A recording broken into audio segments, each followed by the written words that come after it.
नमस्कार, मैं PM DNS Singh और आप देख रहे हैं कमालियात। इस वक्त की बहुत ही बड़ी खबर निकलकर सामने आ रही है नेपाल की पोखरा इंटरनेशनल एयरपोर्ट को लेकर। जी हाँ दोस्तों, ये जो एयरपोर्ट है वो अब काफी ज्यादा विवादों में आ चुका है।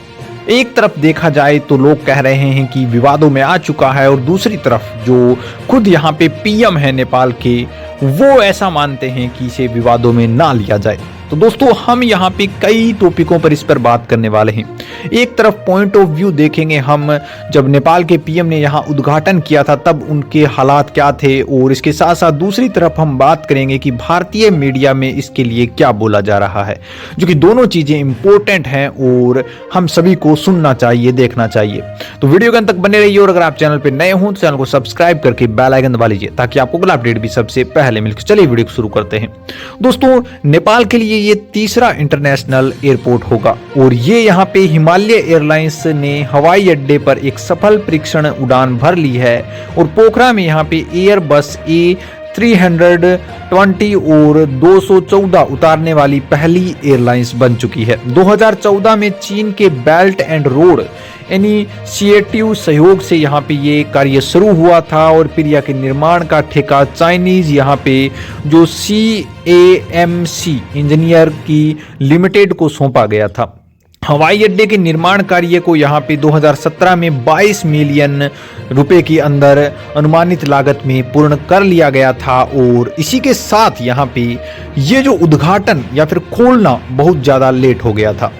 मैं आपको बता दूं कि अब ये जो यहाँ पे उद्घाटन हुआ, पोखरा में लोकप्रिय पर्यटन स्थल बना है, ये हमें पहले ही पता है। और पोखरा अब यहाँ पे बहुत से देशों के साथ कनेक्टिंग भी होगा, और प्रचंड का ये भी मानना है कि कोई भी पोखरा में अंतर्राष्ट्रीय हवाई अड्डे, जिले, महानगरीय शहर और इसके आर्थिक जो विकास है उसके योगदान के बारे में विवाद नहीं करेगा। स्पष्ट तौर पर यहाँ पे पीएम ने ये कहा है, क्योंकि इस हवाई अड्डे द्वारा स्थापित कनेक्टिविटी जो है विदेशों के साथ वो वर्दी हुई है, और पोखरा अब एक यहाँ पे कह सकते हैं इंटरनेशनल शहर बन चुका है। बुद्धा एयर, श्री एयरलाइंस, यति एयरलाइंस और गुना एयर ने यहाँ पे नवनिर्मित एयरलाइंस या फिर अंतर्राष्ट्रीय हवाई अड्डे के लिए दैनिक उड़ानें भरनी शुरू भी कर दी है।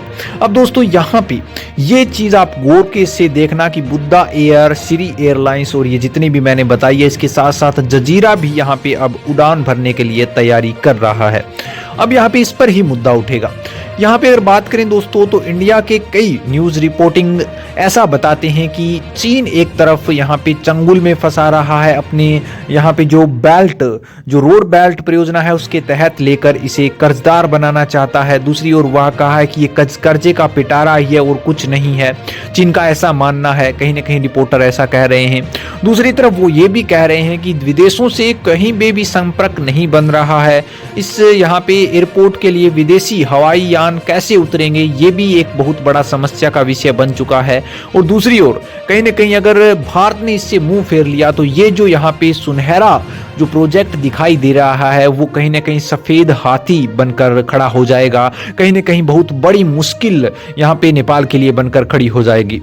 तो दोस्तों, कहीं ना कहीं देखा जाए तो इस पर एयरलाइंस चल रही हैं, लेकिन वो कंपनियां नेपाल की हैं। जजीरा अब उड़ना शुरू कर देगी, जो कि कुवैत की है और एक विदेशी कंपनी भी है। तो इतना ज्यादा जो यहाँ पे मीडिया बोल रही है उतना सही नहीं है कि एक भी यहाँ पे एयरलाइंस नहीं आ रही, इंटरनेशनल एयरलाइंस। और दूसरी बड़ी बात कि इस पर एक भी यहाँ पे इंटरनेशनल की बात करें तो एक कंपनी समझौता कर चुकी है, और प्रचंड का मानना है कि वो जल्द से जल्द इस पर काम करने वाले हैं, यानी कि और भी एयरलाइंस आ जाएंगी। दूसरी बड़ी बात कि पोखरा जो कि पर्यटन का बहुत बड़ा केंद्र है, तो यहाँ पर जाहिर सी बात है कि कंपनियां इन्वेस्ट करना चाहेगी। और सबसे बड़ी बात मुझे हैरानी की ये लगी कि अगर भारत मुंह फेर लेता है, अगर भारत कहता है कि चाइना निर्मित पर नहीं उतारेंगे, तो ये जो प्रोजेक्ट है वो पूरा का पूरा कहीं ना कहीं खराब हो जाएगा। ऐसे कहीं कि पैसे लगाए हुए, इन्वेस्ट जो किया हुआ है वो वेस्ट चला जाएगा। तो ये मानना कहीं ना कहीं मीडिया की गलती है, क्योंकि क्योंकि वर्ल्ड के अंदर केवल मात्र भारत ही देश नहीं है, और भी बहुत से देश हैं। और सबसे बड़ी बात यह है कि कनेक्टिविटी ना केवल भारत से जुड़ी हुई है नेपाल की, जबकि वो बहुत से देशों के साथ जुड़ी हुई है। और किसी भी काम को करने के लिए, एक देश को चलाने के लिए, एक देश के विकास को बढ़ाने के लिए एक देश डिपेंडेंट नहीं होता। उसके लिए बहुत से देशों के साथ मित्रता, उसके लिए बहुत से देशों का सहयोग लेना पड़ता है। तो जाहिर सी बात है कि नेपाल के साथ और लोग भी जुड़ने वाले हैं। तो ये प्रोजेक्ट मुझे यहाँ पे सही लगा। और कहीं ना कहीं बात करें तो प्रचंड ने पहले ही ये कह दिया था कि इसे विवाद में ना धकेलें, ये प्रोजेक्ट एकदम सही है और हम इसे सही वे में ले जा सकते हैं।